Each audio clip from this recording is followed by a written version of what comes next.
Hi everyone, welcome back to my channel. ಇವತ್ತು ಬೆಂಡೆಕಾಯಿನ use ಮಾಡಿಕೊಂಡು ಸಾಂಬಾರು ಮಾಡೋದು ಹೇಗೆ ಅಂತ ತೋರಿಸ್ಕೊಡ್ತೀನಿ. ಇದನ್ನು ನಾವು ಕಾಯಿ ರಸ ಅಂತಲೇ ಹೇಳ್ತೀವಿ. ತುಂಬ ಚೆನ್ನಾಗಿರುತ್ತೆ ಅನ್ನಕ್ಕೆ. ಈ ರೀತಿ ಇದನ್ನು ಮಾಡೋದು ಹೇಗೆ ಅಂತ ತೋರಿಸ್ಕೊಡ್ತೀನಿ. ಮೊದಲಿಗೆ ನಾನೊಂದು ಕುಕ್ಕರಿಗೆ ಸ್ವಲ್ಪ ನೀರನ್ನು ಹಾಕ್ಕೊಂಡಿದ್ದೀನಿ. ಬೆಂಡೆಕಾಯಿ ಎಷ್ಟು ಮುಳುಗುತ್ತೋ ಅಷ್ಟು ನೀರನ್ನು ಹಾಕ್ಕೊಂಡು ಸ್ವಲ್ಪ ಅರಿಶಿಣ ಹಾಕ್ಕೊಂಡು ಹುಣಸೆ ಹಣ್ಣನ್ನು ಹಾಕ್ಕೊಂಡಿದ್ದೀನಿ. ಹಾಗೆ ಸ್ವಲ್ಪ ಮೆಣಸಿನ ಪುಡಿಯನ್ನು ಹಾಕ್ಕೊಂಡು ಬೆಲ್ಲವನ್ನು ಹಾಕ್ಕೊಂಡಿದ್ದೀನಿ. ನಿಮಗೆ ಜಾಸ್ತಿ ಸ್ವೀಟ್ ಇಷ್ಟ ಇಲ್ಲ ಅಂದರೆ ಬೆಲ್ಲನ ಕಮ್ಮಿ ಹಾಕ್ಕೋಬೋದು, ಇಲ್ಲ ಸ್ಕಿಪ್ ಮಾಡ್ಬೋದು. ಹಾಗೆ ಸ್ವಲ್ಪ ಉಪ್ಪನ್ನು ಹಾಕ್ಕೊಂಡು ನೀರನ್ನು ಕುದಿಯೋದಕ್ಕೆ ಬಿಟ್ಟಿದ್ದೀನಿ. ನೀರು ಕುದಿಯೋ ತನಕ ನಾವು ಬೆಂಡೆಕಾಯಿನ ವಾಶ್ ಮಾಡಿ ಕಟ್ ಮಾಡಿ ಇಟ್ಕೊಳ್ಳೋಣ. ನಾನು ಇಲ್ಲಿ ಈಗ ಹಸಿರು ಬೆಂಡೆಕಾಯಿನ ತೊಗೊಂಡಿದ್ದೀನಿ. ತುಂಬ ಟೇಸ್ಟ್ ಆಗಿರುತ್ತೆ, ಇನ್ನು ತುಂಬ ರುಚಿಕರವಾಗಿರುತ್ತೆ ಈ ಬೆಂಡೆಕಾಯಿ. ಅಮ್ಮ ಇದನ್ನು ನನಗೆ ಊರಿಂದ ಕಳಿಸಿಕೊಟ್ಟಿದ್ರು, ನನಗೆ ಇಷ್ಟ ಅಂತ. ಇದನ್ನು ನೀರಲ್ಲಿ ಹಾಕಿಬಿಟ್ಟು ಚೆನ್ನಾಗಿ ವಾಶ್ ಮಾಡ್ಕೊಳ್ತಾ ಇದ್ದೇನೆ. ಇದನ್ನು ವಾಶ್ ಮಾಡಿಟ್ಕೊಂಡು ಇದನ್ನು ಒಂದು ಟವೆಲಿಂದ ಚೆನ್ನಾಗಿ ಒರೆಸ್ಕೊಳ್ಬೇಕು. ನೀರಿನ ಅಂಶ ಇರದೇ ಇರೋ ಥರ ಇದನ್ನು ಚೆನ್ನಾಗಿ ಒರೆಸ್ಕೊಂಡ್ರೆ ಸಾಕು.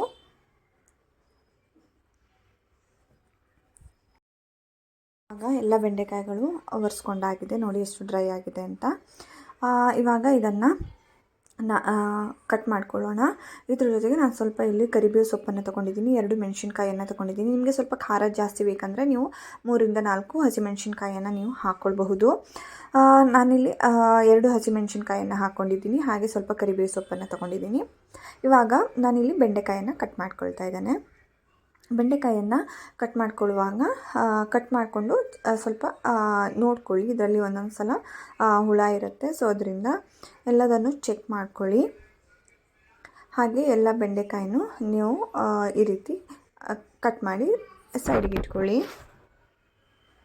ಎಲ್ಲ ಬೆಂಡೆಕಾಯಿಗಳು ಕಟ್ ಮಾಡಿ ಆಗಿದೆ. ಇದನ್ನು ಕುದಿಯೋ ನೀರಿಗೆ ಹಾಕಬೇಕು. ನೀರು ಚೆನ್ನಾಗಿ ಕುದ್ದೇ ಇರಬೇಕು.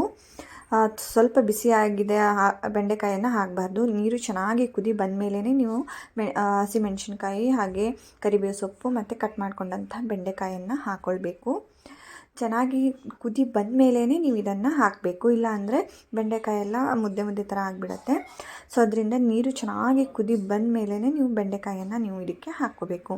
ಹಾಕಿಬಿಟ್ಟು ಇದನ್ನು ಚೆನ್ನಾಗಿ ಬೇಯೋದಕ್ಕೆ ಬಿಡಬೇಕು. ಬೆಂಡೆಕಾಯಿ ಎಲ್ಲ ಚೆನ್ನಾಗಿ ಬೇಯೋ ತನಕ ನಾವು ಮಸಾಲೆಗೆ ರೆಡಿ ಮಾಡ್ಕೊಳ್ಳೋಣ. ನಾನಿಲ್ಲಿ ಅರ್ಧ ತೆಂಗಿನ ಹುಳನ ಯೂಸ್ ಮಾಡ್ಕೊಂಡಿದ್ದೀನಿ. ಹಾಗೆ ಇದಕ್ಕೆ ಜಾಸ್ತಿ ಮಸಾಲೆ ಏನು ಆಗೋದಿಲ್ಲ. ಇದು ಮಸಾಲೆಯನ್ನು ಮಾಡ್ಕೊಳ್ಳೋದಕ್ಕೆ ಕೊಬ್ಬರಿ ಎಣ್ಣೆನೇ ಯೂಸ್ ಮಾಡಿ. ಕೊಬ್ಬರಿ ಎಣ್ಣೆಯಲ್ಲಿ ತುಂಬ ಟೇಸ್ಟ್ ಬರುತ್ತೆ. ಹಾಗೆ ಕೊಬ್ಬರಿ ಎಣ್ಣೆ ಬಿಸಿ ಆದಮೇಲೆ ಇದಕ್ಕೆ ಒಣಮೆಣಸಿನ್ಕಾಯಿಯನ್ನು ಹಾಕ್ಕೊಳ್ಳಿ. ಒಣಮೆಣಸಿನ್ಕಾಯಿ ಸ್ವಲ್ಪ ಸ್ಮೆಲ್ ಬರ್ತಾ ಇದೆ ಆವಾಗಲೇ ನೀವು ಉದ್ದಿನಬೇಳೆಯನ್ನು ಹಾಕಬೇಕು.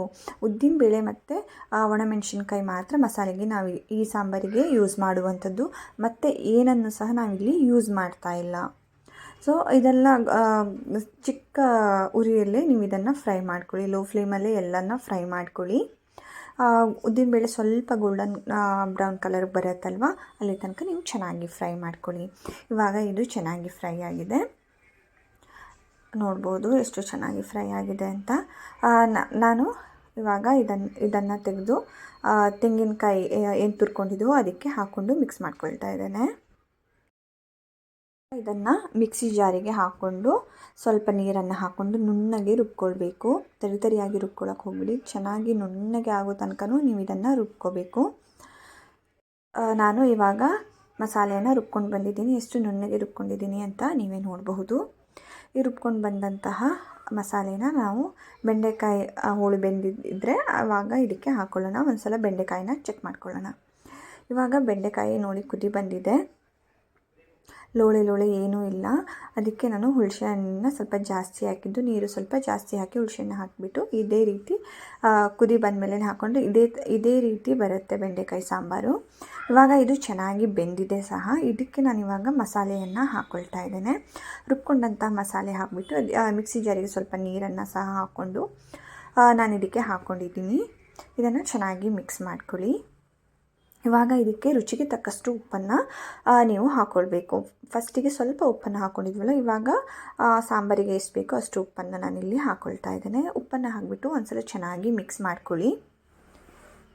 ಚೆನ್ನಾಗಿ ಮಿಕ್ಸ್ ಮಾಡಿಕೊಂಡು ಇದನ್ನು ಕುದಿ ಬರೋದಕ್ಕೆ ಬಿಡಬೇಕು. ಇದು ಚೆನ್ನಾಗಿ ಕುದಿ ಬರಬೇಕು. ಲೋ ಫ್ಲೇಮಲ್ಲಿಟ್ಟು ಚೆನ್ನಾಗಿ ಕುದಿ ಬರೆಸಿ. ಕುದಿ ಬಂದಾಗ ಇಲ್ಲಿ ಎಷ್ಟು ಚೆನ್ನಾಗಿ ಕುದಿ ಬಂದಿದೆ ಅಂತ. ನಾನು ಇದನ್ನು ಒಂದು 10 ನಿಮಿಷನಾದರೂ ಲೋ ಫ್ಲೇಮಲ್ಲಿ ಕುದಿ ಬರ್ಸಿದ್ದೀನಿ. ಇದು ಹೀಗೆ ಕುದಿ ಬರ್ತಾ ಇರಲಿ. ನಾವು ಇದಕ್ಕೆ ಒಂದು ಒಗ್ಗರಣೆಯನ್ನು ರೆಡಿ ಮಾಡ್ಕೊಳ್ಳೋಣ. ಒಗ್ಗರಣೆಗೆ ನಾನಿಲ್ಲಿ ಕೊಬ್ಬರಿ ಎಣ್ಣೆನೇ ಯೂಸ್ ಮಾಡ್ತಾ ಇದ್ದೀನಿ. ನೀವು ಸಹ ಕೊಬ್ಬರಿ ಎಣ್ಣೆನೇ ಯೂಸ್ ಮಾಡಿ, ಆವಾಗ ತುಂಬ ಸ್ಮೆಲ್ ಚೆನ್ನಾಗಿ ಬರುತ್ತೆ ಮತ್ತು ಸಾಂಬಾರು ಸಹ ತುಂಬ ಟೇಸ್ಟಿಯಾಗಿ ಬರುತ್ತೆ. ಇದಕ್ಕೆ ನಾನು ಇಲ್ಲಿ ಸ್ವಲ್ಪ ಕೊಬ್ಬರಿ ಎಣ್ಣೆನ ಹಾಕ್ಕೊಂಡು ಎಣ್ಣೆ ಬಿಸಿ ಆಗ್ತಿದ್ದಾಗೆ ನಾನಿಲ್ಲಿ ಸ್ವಲ್ಪ ಸಾಸಿವೆಯನ್ನು ಹಾಕ್ಕೊಳ್ತಾ ಇದ್ದೇನೆ. ಸಾಸಿವೆ ಹಾಕಿ ಹಾಗೆ ಕರಿಬೇವು ಸೊಪ್ಪನ್ನು ಹಾಕ್ಕೊಳ್ತಾ ಇದ್ದೇನೆ. ಜೊತೆಗೆ ಒಂದು ಒಣಮೆಣಸಿನ್ಕಾಯನ್ನು ಹಾಕ್ಕೊಂಡು ಸ್ವಲ್ಪ ಹಿಂಗನ್ನು ನಾನಿಲ್ಲಿ ಹಾಕ್ಕೊಳ್ತಾ ಇದ್ದೇನೆ. ಇದನ್ನು ಚೆನ್ನಾಗಿ ಫ್ರೈ ಮಾಡ್ಕೊಳ್ಳಿ. ಇವಾಗ ಇದು ಚೆನ್ನಾಗಿ ಫ್ರೈ ಆಗಿದೆ. ಇದನ್ನು ನಾನು ಕುದೀತಾ ಇರುವಂತಹ ಸಾಂಬಾರಿಗೆ ನಾನು ಹಾಕ್ತಾ ಇದ್ದೇನೆ. ನೋಡಿ ಎಷ್ಟು ಚೆನ್ನಾಗಿ ಕುದಿ ಬಂದಿದೆ ಅಂತ. ಕುದಿ ಬರ್ತಾ ಇರೋ ಸಾಂಬಾರಿಗೆ ಇದನ್ನು ನಾನಿಲ್ಲಿ ಹಾಕ್ಕೊಳ್ತಾ ಇದ್ದೇನೆ. ಹಾಕಿಬಿಟ್ಟು ಚೆನ್ನಾಗಿ ಮಿಕ್ಸ್ ಮಾಡ್ಕೊಳ್ಳಿ. ಎಲ್ಲ ಚೆನ್ನಾಗಿ ಮಿಕ್ಸ್ ಆದಮೇಲೆ ನೀವು ಇದಕ್ಕೆ ಕಟ್ ಮಾಡ್ಕೊಂಡಂತಹ ಕೊತ್ತಂಬರಿಯನ್ನು ಹಾಕ್ಕೊಂಡ್ರೆ ಮುಗೀತು, ನಿಮ್ಮ ಬೆಂಡೆಕಾಯಿ ಸಾಂಬಾರು ರೆಡಿಯಾಗಿರುತ್ತೆ. ಇದನ್ನು ನಾವು ಬೆಂಡೆಕಾಯಿ ಕಾಯಿ ರಸ ಅಂತಲೇ ಹೇಳೋದು.